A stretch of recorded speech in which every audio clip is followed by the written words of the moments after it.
Hello everyone and welcome. Museums want to be relevant for their visitors. They want to enhance the visitor experience wherever they can. And most of the time this can work very well. The thing is though that if we want to create some long-lasting experiences of relevance and meaning for our visitors, we have to also look inside sometimes and look at our own method, our approaches to how we coordinate experiences and how we design them and how we set them up. And this is not something museums have always been particularly good at. So I thought it was time to have a look at a couple of tips for how we can rethink museum interpretation and project management around interpretation projects as well. And how we can actually enhance the experience for visitors as well as for our museum professionals. So this is a starting point really for that discussion. As always, if you like the content of these videos, please like them, subscribe to the channel and add your comments below. The first point I want to make really is to interpret your stories or your collections using different mediums and platforms. Now, I know what most people think here are digital or online content.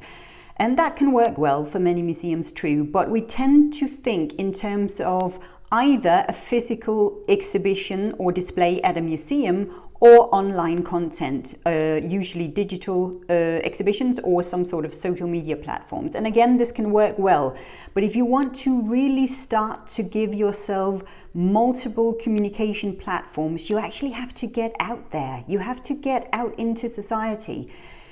Don't always put up your exhibitions at your own museums. I know there can be certain conservation or security issues around this. So use whatever you can when you can, but get out into your city spaces or your town spaces. Go to your local city hall, go to the libraries, the schools. Don't always make the schools or educational institutions come to you. Go to them. And create more platforms for how you can interpret your stories and your collections. This will create better accessibility opportunities. It will also mean you reach new visitor groups and you will start to get new research and perspectives on your own collection and objects and stories, because people interact differently with your stories when they are literally taken outside your normal space. So this is not necessarily about taking your objects outside, but your stories and your interpretation. Communicate the creators or the interpreters or sometimes the museum's point of view. Now, museums are not particularly good at doing this. Sometimes we're actually afraid of voicing an opinion because we want to be inclusive, we want to be relevant, and if we voice an opinion, we might risk excluding some visitors or certain groups. What you will get by having a point of view is actually a better communication with different visitor groups. When you don't have an opinion or a point of view, you are actually at risk of just being boring. You are actually starting a conversation when you voice your own point of view. You also get new ideas for interpretation of both your objects, your themes, your stories and so on, because you have this conversation and people actually want to make their opinion known as well. This is, I think, a psychological effect that we all know, that once someone is saying or voicing their opinion or point of view, you want to voice yours as well and be able to voice yours as well, whether you agree or not. You will also start to get some absolutely amazing feedback because you get people engaged once they start to actually voice their own points of view. And they do this because you have set an example, you have started. So don't be afraid of voicing your point of view and your opinions. I actually think museums should really start to do this more. Create a system that allows for visitor feedback to be implemented immediately. I think we are all a little tired of those surveys that we are either presented for online or when we go to visit a place and then there is a person there, or you get some sort of form in your hand and please fill in, and You get questions around your age and where you come from and what you enjoyed the most today and why you enjoyed it, etc., etc. And you have some poor intern put it all together and collect all the data, and you have maybe a long meeting about what we got out of this survey, and then you put it in a drawer and you never look at it again. And that's how we approach feedback. But you can say that you did it. Oh, we have heard our visitors. Yeah, but you didn't really, did you, if you're honest? And that's because we never really implement the feedback immediately. There might be one of two ideas that you bring along to your next project, but often that doesn't really happen. What you will gain from this is, again, a better communication. Your visitors will feel heard. You will also open up for visitor interaction and co-creation. Now, again, this doesn't mean that you have to do everything that visitors tell you to do, or all the suggestions that they bring in. That's not really possible from a professional perspective. But make sure that you implement the feedback somehow and immediately in your work. Don't just collect it as an extra task. Make sure you use it actively and find a method for doing so that fits your museum.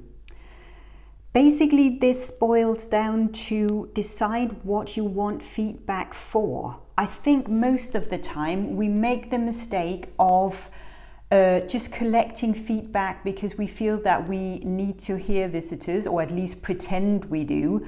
Or give visitors a feeling that we do, or it might be useful to know a bit about demographics, etc.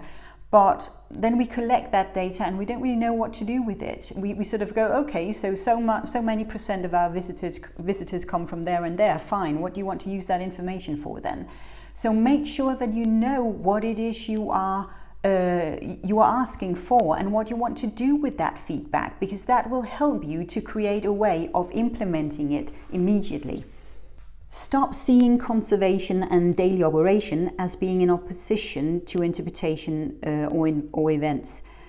I think anyone who's ever worked in a museum knows about this one. It can be a very hard one to actually question, but the thing about interpretation is that we do disrupt the daily operation and routine. We do it a lot, and we often do it quite directly, I would say, because we ask of different things to be implemented. We ask of new routines, of new activities and so on to be part of the daily operation.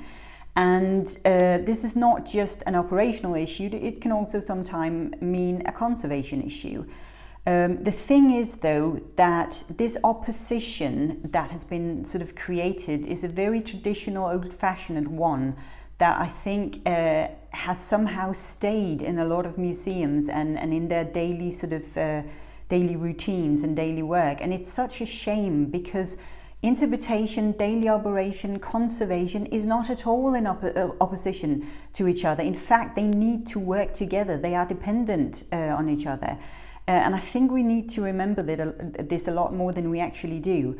And what we gain, of course, is not just better teamwork, which is vital, but it's also shared responsibilities. We actually have our areas of responsibility here, and we get and create better ideas.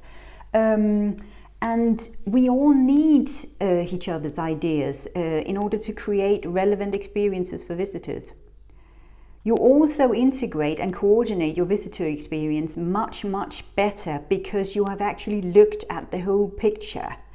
You have worked together as a team, and you have come up with the best possible way of making, for example, a new activity or a new piece of interpretation work, because you have worked together as professionals. Prioritize the project management and team management work as part of developing and designing new interpretation. Very often museums don't actually have project managers. So what happens is that someone will be appointed project manager of a specific project or initiative. This can be an interpretation manager or a senior manager or an events manager or something like that. And that can all work very well. But it doesn't matter if you have a project manager or if you make someone else project manager. That person still needs time and extra resources to actually implement this work in the best possible way. And we are not very good at actually prioritizing this. We just think it's part of that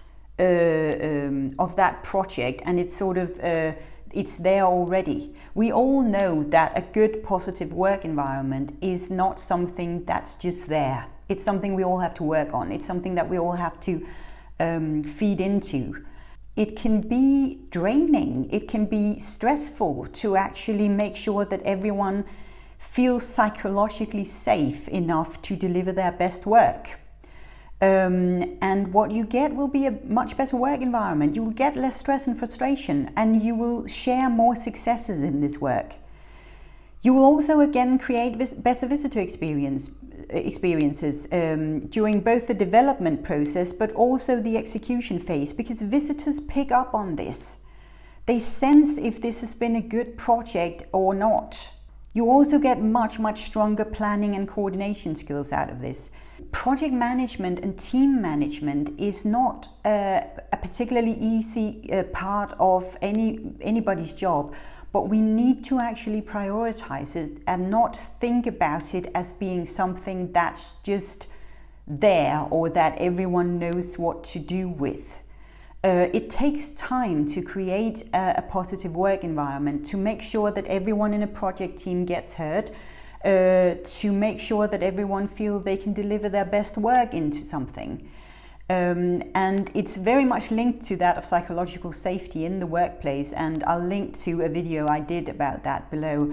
But I think we really need to make this part of our planning process and our coordination process, instead of thinking about it as just something that's automatically there as part of a project once you start a project up.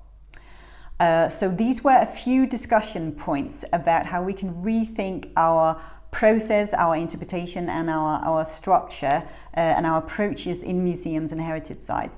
It would be really great to hear about your experiences, of course, but also about what you think about this and where you feel would be a good place to start this discussion. Please add your comments below.